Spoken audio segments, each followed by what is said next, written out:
I knew immediately, before I even bought my Blackmagic Pocket Cinema Camera 6K Pro, that I would have to build a camera rig for it to get the most out of it. So I want to give a huge thanks to SmallRig for sponsoring this video and this build. I've bought a ton of SmallRig stuff in the past. I've always been super happy with them. Their construction is great, and so it was kind of natural to look at SmallRig when I was thinking about making this rig for my new camera. And I actually went out and purchased most of the pieces for this build before they even reached out. SmallRig released a little while ago their Mini Follow Focus 3010 and their Mini Mattebox 3196, which are the newest additions to this build. And I'll talk more about them in just a little bit. If you have a Blackmagic 4K, 6K, 6K Pro, or are buying one, then you're gonna wanna build a rig for it. A rig that you can easily add to or swap parts around to get the most from that camera while shooting. I'm listing out all the parts and how they work together to complete your rig.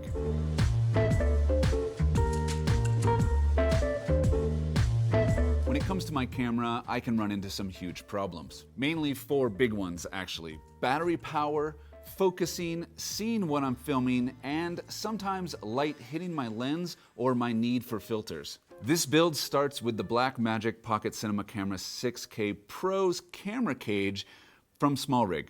What I love about this cage is its integrated hard drive slot down at the bottom here, which is a welcome addition. It keeps it nice and tucked away. I don't have to buy another accessory to attach my hard drive somewhere, like up top here or some other funky position. Next up is the base plate with dual 15mm rod clamps. Screw that down to the bottom and slide in the 15mm carbon fiber 9-inch rods. Then I can attach my tripod base plate below that. Remember, if you want to build this entire rig yourself, I'll be listing all of the parts that I'm using here and their product numbers and their links down in the description below. So if you want to build it, you can go check that out.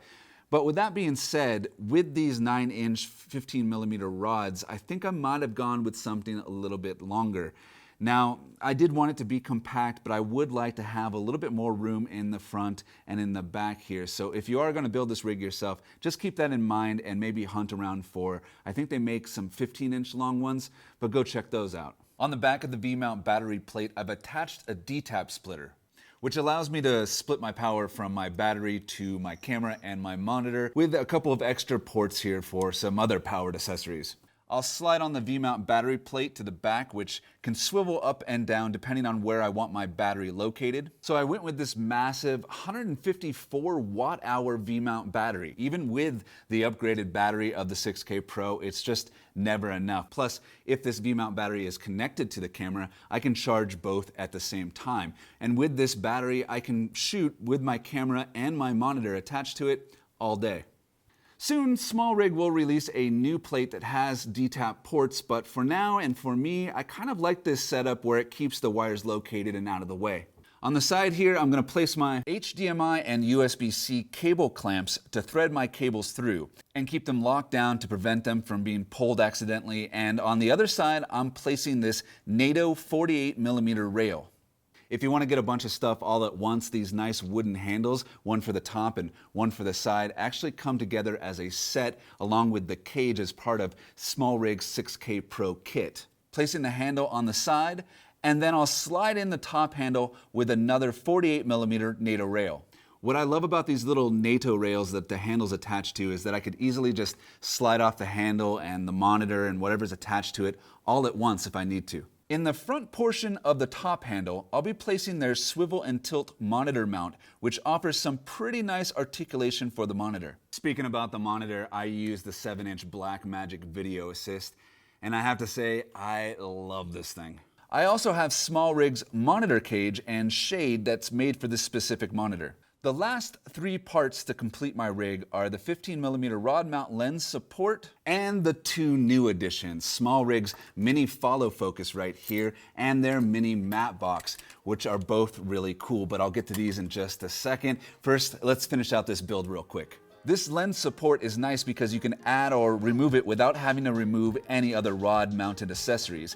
And these pulleys or wheels up here allow for the free movement of your focal or zoom rings, and I kind of feel like it smooths out the rotation a little. But for this lens, I'm just gonna place it a little bit farther in the back. And when I wanna swap out the lens, I can simply rotate the thumb screw, drop the support, change the lens, then raise it up and it's done. The SmallRig Mini Follow Focus comes with the follow focus right here, which you can attach to the 15mm rod down below. And it also comes with another rod mount, which you can use to attach it to the top of the cage, which is what I'm gonna do. That allows me to attach it to the right side. I'm actually sort of left-handed. Well, I'm left eye dominant. So all of my aiming, playing pool, shooting a gun, stuff like that, like photography, happens with my left eye and my left hand. Which is why my handle is on the left and I've put the follow focus to the right. It's more comfortable that way, and I think it's awesome that SmallRig allows you to swap it around. And now the very last piece for this build is the SmallRig Mini Matte Box. The Mini Matte Box comes with a bunch of different stepper rings, which you can screw onto the end of your lens, then slide on the matte box and tighten it down. Untighten this knob to adjust the flag, and I'm done with this build.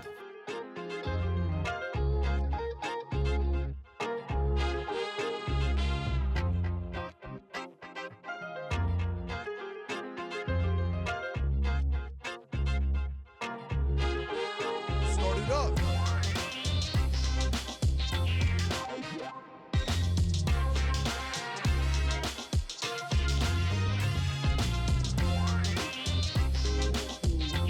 This is lit.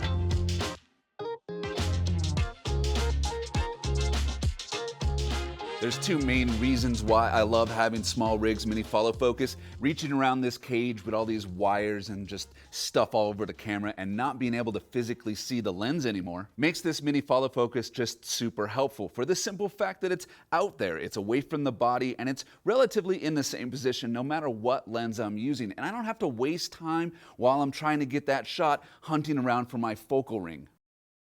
The other reason is to pull focus on a slider movement when props or subjects aren't on the same plane, like in this shot where James is stirring the drink. As the camera moves, I'm manually pulling focus. This Mini Follow Focus has A/B stops that I'll set for each position, one for the stir and one for the pour. Another shot here, James is muddling the mint, and then I do a simple rack focus. Again, I use the A/B stops to guide my position on the focal ring. And of course, a lot of this just relies on the skill of the operator, and I'm no master, but the rotation feels nice and smooth, it feels good in your hand, really well made, and you can attach it to either the right or the left side, or the camera cage itself like I have here, depending on where you want the follow focus to be located. This SmallRig Mini Matte Box is really cool as well. I'm kind of used to the larger ones, which I always thought kind of look silly, especially on smaller cameras like mine. But the size of the Mini Matte Box just seems to fit the form of the camera really nicely. At first, I was kind of thinking that I would never use a matte box in the studio. I mean, they definitely have their place outdoors, but inside the studio, we can just always change the position of the lights. So I was kind of thinking like, do I really need this? However, in situations like this backlit shot, which are common in food photography, without the matte box, my subject here is completely washed out. But if I slap on my Mini Matte Box, the top flag cuts that flare out and brought back the contrast to the shot. And getting that perfect backlit food shot is really important. Very lightweight and really well constructed, this matte box can take up to 2 of the regular rectangular size filters, plus it'll simultaneously take a circular filter on the inside, so you could rock up to 3 filters for whatever shoot you're doing. Now, I don't know how much of that I'll be doing inside of the studio, but I would probably take advantage of a polarizing filter the most. I'll screw that onto my step-up ring, which is attached to my 50mm lens, and then throw on SmallRig's Mini Matte Box after that.